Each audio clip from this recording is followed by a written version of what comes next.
Assalamualaikum warahmatullahi wabarakatuh. Jumpa lagi di AAF Official Channel. Kali ini kita kembali ke segmen analisis Pak Aaf yang hadir setiap satu pekan sekali. Kalau rekamannya hari Senin ya, tapi bisa ditonton kapan saja, tentu saja di YouTube. Nah, kali ini bersama Pak Aaf kita akan membahas atau saya akan bertanya soal usulan yang sempat ramai dibahas, yaitu usulan dari MUI soal periodisasi presiden.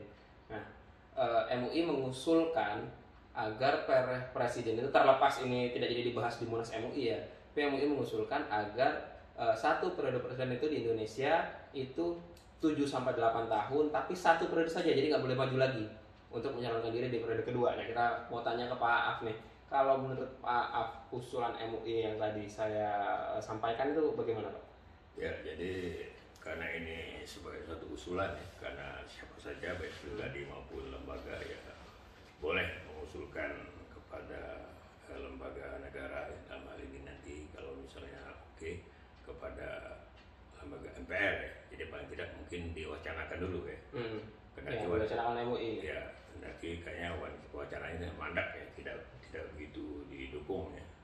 Hanya di pihak Senayan hanya fraksi Nasdem ya, sepertinya ya, yang menyambut Nasdem, yang menyambut ini positif, sementara yang lainnya tidak begitu klop ya. Berarti maksudnya dari MUI ini ya Komisi Fatwa ya, maksudnya dalam rangka efisiensi ya, penghematan anggaran ya, karena memang kondisi negara kita kini ya dalam kondisi tidak begitu baik perekonomiannya. Jadi secara ini kita pahami maksudnya, agar supaya adanya suatu efisiensi dalam pengeluaran negara. Itu kira-kira. Tapi usulan ini kayaknya sebenarnya pernah keluar juga sebelumnya Pak ya. Bukan usulan baru ini sebenarnya kan ya? Ya, kalau sebelumnya kan pernah ada usulan presiden itu 3 periode, 3 kali. Ya, itu sudah mentah juga. Ya, itu. Kemudian kini ya dimunculkan oleh MUI ya. Presiden itu 1 kali. Tetapi dari pihak LIPI juga ya, saya pernah dengar itu Ibu Siti Zuro ya, pernah juga melontarkan wacana ini, agar presiden itu dipilih untuk 1 periode saja, tapi lamanya masa jabatan ditambah dari 5 tahun, ditambah dan tidak lebih dari 10 tahun. Mirip sebenarnya usulan saya mau ini ya. Ya, kira-kira mirip, sekitar 7-8 tahun. Ya. Ada juga di negara lain yang seperti ini, seperti Filipina ya, 1 periode dan untuk masa jabatan 7 tahun. Filipina sudah menjalankan berarti ya. Iya. Dari Bu Siti Zura sudah mengusulkan mirip seperti usulan MUI. Nah, kalau tadi Pak Ak bisa dibilang sudah bisa dipahami usulannya demi efisiensi, tapi setuju nggak dengan usulan ini kalau Pak Ak? Saya kira usulannya saya setuju sekali, karena bagus. Jadi kita hanya pilpres itu 1 kali untuk 7 atau 8 tahun. Jadi tidak terlalu mepet ya. Nah, jadi ada masa tenggang waktu yang lumayan, dan tidak perlu khawatir nanti yang calon yang bersangkutan akan mencalonkan lagi atau akan terpilih lagi, karena sudah dibatasi hanya sekali saja. Jadi untuk giliran dalam rangka untuk memberikan kader-kader bangsa yang lainnya, kader-kader terbaik lainnya, untuk juga bisa mendharma baktikan dirinya, mendharma baktikan segala kemampuannya untuk membangun bangsa ini. Secara politik itu bagus, tapi secara anggaran juga tadi ya nilainya. Ya, ini dalam konteks anggaran kan, ini dalam konteks ekonomi politik ya, kan lumayan untuk mengurangi beban-beban pengeluaran negara ya. Tapi kalau kita mau titik beratnya misalkan di anggaran negara, kita kan juga punya event yang banyak menghabiskan anggaran negara, itu pilkada. Nah, itu apakah perlu juga dikurangi eventnya gitu? Ya, misalnya dalam pilkada ini saya kira perlu juga misalnya tentang status atau fungsi gubernur ya. Seorang gubernur menurut Undang-Undang Nomor 32 Tahun 2004 ya, tentang pemerintahan daerah. Seorang gubernur itu di samping dia adalah wakil daripada pemerintah pusat ya, yang punya tugas pengawasan ya, pembinaan dan koordinasi ke pemerintah kabupaten kota, dia juga adalah sebagai kepala daerah. Nah, jadi dia punya 2 fungsi. Namun saya disinilah pemborosannya. Dalam rangka ekonomi politik, menurut saya gubernur itu hanya 1 saja tugasnya, sebagai organ pusat, wakil pusat. Sementara sebagai kepala daerah itu dia dihapus saja. Berarti- Kenapa? Ya karena dia sebagai kepala daerah ini kan dia kan dipilih, sehingga ada pilkada untuk tingkat provinsi.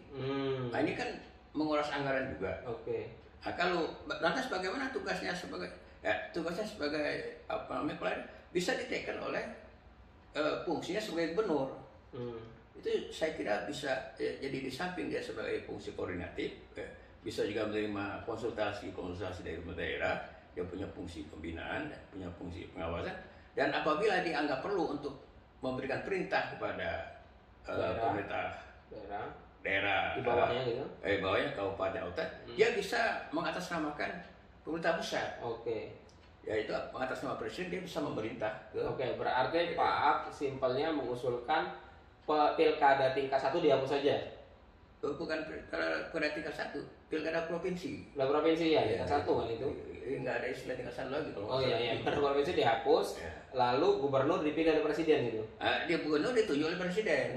Karena dia wakil dari pusat. Oke, karena memang fungsinya kalau di luar, sekalian tadi saya tanyakan, kalau di luar DKI atau daerah-daerah khusus sudah hanya fungsi koordinatif gitu ya, gampangnya. Ya, jadi tentu saja ini hanya untuk di luar provinsi-provinsi yang seperti provinsi Aceh yang punya status istimewa atau khusus, Aceh, DKI, DIY, Papua Barat dan Papua itu tentu akan dibiarkan pada lain lagi karena mereka sudah punya undang-undang tersendiri. Nah, jadi ini terbatas pada provinsi-provinsi yang biasa yang ada berapa 29 provinsi kalau nggak salah ya. Nah, jadi kalau misalnya kepala daerah ditiadakan dengan sendirinya DPRD provinsi tidak ada, tidak diperlukan lagi, sehingga dalam pemilihan umum legislatif ya nggak perlu ada lagi. Berarti pemilihan DPRD provinsi, sehingga ini kan cukup menghemat biaya juga. Kan berapa besar anggaran DPRD, ketua DPRD-nya, fasilitasnya dan sebagainya. Nah, sehingga ini ya tidak ada APBD provinsi.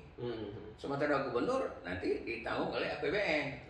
Jadi ini kan bisa mengurangi beban rakyat sehingga otonomi daerah dilaksanakan oleh pemerintah kabupaten atau pemerintah provinsi.